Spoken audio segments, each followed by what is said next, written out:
గాని చేసిన ఆయన ఎదుట నిలవబెడవలేనని సమస్తము విధములైన జ్ఞానముతో నేను మీకు ప్రతి జ్ఞానమును మనుషులకు బుద్ధి బుద్ధి చెప్పుచు ప్రతి మనుషునికి కూడా బోధించుచున్నాను. ఆయన ప్రకటించుచున్నాడు. అందు నిమిత్తము నాలో బలముగాను కార్యసిద్ధి కలుగజేయును.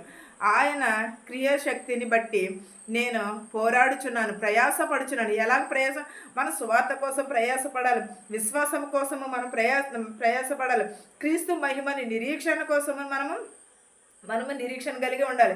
ఈ సంగతులని దేవుడు కూడా పరిశుద్ధాత్మలకు తెలియజేయుచున్నాడు.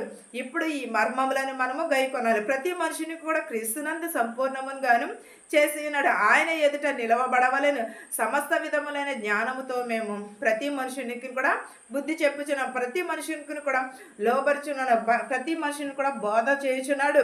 కానీ బోధకు లోబడి ఉంటున్నారా?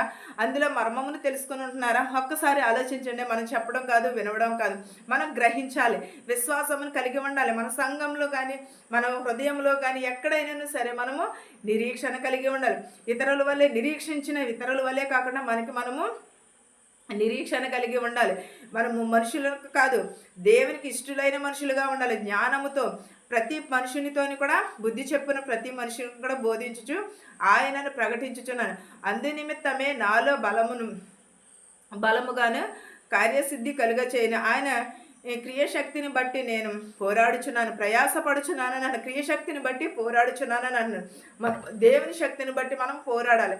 ఎప్పుడూ కూడా ఈ మనుషుల మాటలకు కాదు, దేవుని వైపును మాత్రమే చూడాలి. మనుషులు అనేకమైన మాటలు అంటూ ఉంటారు.